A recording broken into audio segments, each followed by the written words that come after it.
Ya, pemirsa, kerusuhan masif di sejumlah wilayah dalam beberapa hari terakhir harus dibayar mahal oleh rakyat.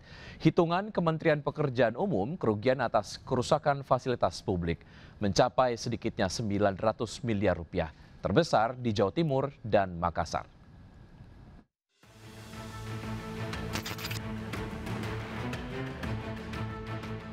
Kerusuhan di berbagai wilayah dalam sepekan terakhir menyisakan kerusakan masif. Di Jakarta, gerbang tol, belasan halte, lampu merah dan JPO dirusak dan dibakar, padahal fasilitas itu sangat penting menunjang aktivitas masyarakat sehari-hari. Sementara di sejumlah daerah, gedung pemerintah, DPRD hingga bangunan cagar budaya dibakar massa tak bertanggung jawab. Negara dan rakyat pun kini harus membayar mahal untuk biaya perbaikan. Hitungan Kementerian Pekerjaan Umum, total kerugian akibat kerusakan infrastruktur mencapai sekitar 900 miliar rupiah. Ya, sudah dihitung belum Pak untuk kemarin? Biayanya total seluruh Indonesia kemarin kita hitung hampir sekitar 900 miliar. Hampir total. 800 sekian lah, hampir 900 miliar. Total ya, seluruh Indonesia Raya. Mulai dari ringan, berat dan sedang. Mulai dari terbakar suam-suam, saya benar-benar terbakar habis seperti di Makassar dan beberapa tempat lain. Total hampir 900 miliaran. Dalam catatan Kementerian PU, kerugian terbesar terjadi di Jawa Timur dan Makassar. Di antaranya di Kediri mencapai 500 miliar, Makassar 253 miliar, Surabaya 124 miliar, Jakarta 55 miliar. Dan masih banyak kerugian lain di berbagai daerah. Jadi aktivitas orang-orang udah aman lah, maksudnya nggak kayak kemarin ya. Jadi semoga sih kondisinya kayak gini terus ya, biar aktivitas orang-orang kayak yang kerja nggak keganggu ya. Soalnya kemarin tuh banyak banget kerusuhan-kerusuhan yang nggak jelas, kayak transportasi umum gitu dibakar oleh orang-orang tidak bertanggung jawab ya. Semoga kedepannya sih demonya tetap aman, kondusif. Menteri PU menyatakan sebagian biaya perbaikan ditanggung pemerintah daerah, sebagian lainnya dibantu pemerintah pusat. Perbaikan fasilitas vital transportasi dikebut untuk memastikan layanan publik tak terganggu. Tim Liputan iNews melaporkan. Mendagri Tito Karnavian melarang kepala daerah mengadakan pesta. Tito khawatir pesta kepala daerah viral di media sosial sehingga memicu kemarahan warga. Menurut Tito, kepala daerah dan pejabat perlu memiliki gaya hidup sederhana agar tidak ada tuduhan negatif ke pemerintah. Yang menegaskan saat ini situasi dengan masyarakat cukup sensitif hingga acara seremonial atau pesta mewah bisa membuat kegaduhan baru. Tito mengatakan kalau pesta ada musik dipotong, dibuat di TikTok bisa menjadi amunisi baru pihak yang ingin menyerang pemerintah. Tito meminta semua acara dibuat sederhana, cukup tumpengan dan santunan kepada masyarakat miskin. Menteri Keuangan Sri Mulyani Indrawati menyatakan tidak akan memberlakukan kebijakan pajak baru maupun kenaikan tarif pada tahun 2026. Berdasarkan Rancangan Anggaran Pendapatan dan Belanja Negara atau RAPBN 2026, pendapatan negara dirancang naik 9,8% atau sebesar 3.147,7 triliun rupiah.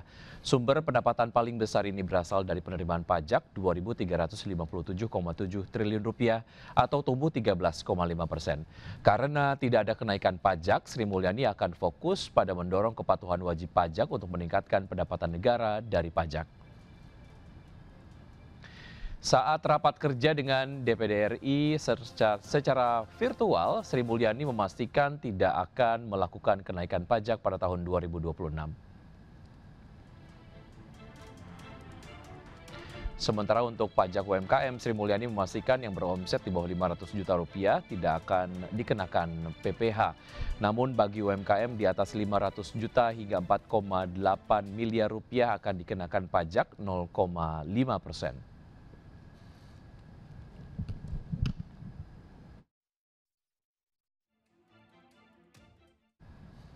Ya, pemirsa, sementara itu aktivitas di Pasar Tanah Abang juga hari ini sudah kembali normal pasca demo besar-besaran di Jakarta.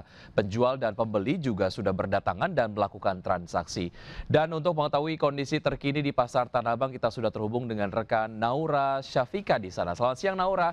Apakah aktivitas perdagangan di Pasar Tanah Abang sudah berjalan normal, Naura? Ya, selamat siang Wiki dan juga pemirsa. Pada siang hari ini Blok A Pasar Tanah Abang sudah kembali beraktivitas dan terlihat normal. Dari pedagang dan juga pembeli terus berdatangan melakukan transaksi jual beli di salah satu pasar grosir terbesar di Asia Tenggara, yaitu di Blok A Pasar Tanah Abang. Bahkan tadi saya juga melihat dari pedagang kaki lima yang berada tepat di depan Blok A Pasar Tanah Abang ini juga sudah kembali berjualan. Dan memang Wiki dan juga pemirsa, kemarin beberapa hari yang lalu, yaitu pada hari Jumat, Pasar Tanah Abang ini sempat melakukan penutupan lebih awal dari jam operasional biasanya, di mana biasanya Blok A Pasar Tanah Abang ini melakukan penutupan di pukul 4 sore. Kemarin pada hari Jumat sempat ditutup lebih awal, yaitu pukul 2 siang waktu Indonesia Barat, untuk menghindari adanya dampak dari demo. Dan memang kemarin juga sempat ada beberapa pedagang yang memutuskan untuk menutup tokonya, namun ada juga beberapa yang memutuskan untuk tetap membuka tokonya seperti biasa dan melakukan penjualan maksud kami di Blok A Pasar Tanah Abang ini. Sehingga untuk pemirsa yang ingin melakukan atau berbelanja di Pasar Tanah Abang tidak usah khawatir, bisa kembali melakukan aktivitas seperti biasa karena di sini sudah terlihat kondusif dan juga kembali normal. Sementara itu, Wiki. Baik, Naura, terima kasih atas informasi yang Anda sudah sampaikan. Selamat bertugas kembali. Ya, pemirsa, akibat kenaikan harga sewa hingga 500%, sejumlah pedagang makanan di Blok M District memilih hengkang. Akibatnya, kawasan kuliner yang menjadi ikonik Blok M kini menjadi sepi akibat toko-toko yang tutup. Blok M District yang menjadi pusat kuliner dan hiburan di Jakarta Selatan kini kembali menjadi sorotan, bukan karena keramaiannya, namun kebalikannya. Kini para pedagang memilih hengkang akibat kenaikan harga sewa hingga 500% dari pihak pengelola. Sebelumnya para pedagang hanya membayar sewa 2 juta rupiah per bulan, namun meroket menjadi 7,5 hingga 15 juta rupiah. Kenaikan ini dianggap para pelaku UMKM sangat tidak wajar dan memberatkan. Padahal sebelumnya kawasan ini dibentuk untuk mengembalikan popularitas Blok M yang sempat redup. Bahkan sebagai bentuk protes, ada pedagang yang melakukan aksi perusakan toko sebagai protes kebijakan yang sangat memberatkan mereka sebelum meninggalkan tokonya. Viralnya kenaikan ini pun ditanggapi oleh Gubernur DKI Jakarta Pramono Anung, dan ia meminta pengelola untuk menurunkan harga sewa kios.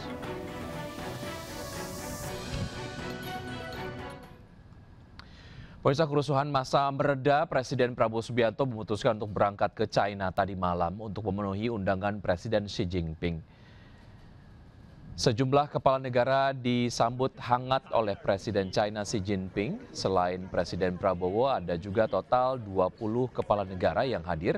Di antaranya adalah pemimpin Korea Utara Kim Jong-un dan Presiden Rusia Vladimir Putin. Undangan para kepala negara ke China dalam rangka menyaksikan parade militer China dan peringatan ulang tahun ke-80. Para kepala negara akan disuguhi parade alat persenjataan generasi terbaru milik China. Menurut Menteri Sekretaris Negara, kunjungan Prabowo untuk menjaga hubungan baik dengan China. Rencananya Prabowo hanya sehari berada di China dan akan kembali ke Indonesia hari ini untuk memantau perkembangan situasi keamanan. Kunjungan Prabowo ke China seharusnya dilakukan sejak Sabtu lalu, namun ditunda akibat pecah kerusuhan massa di sejumlah wilayah di tanah air.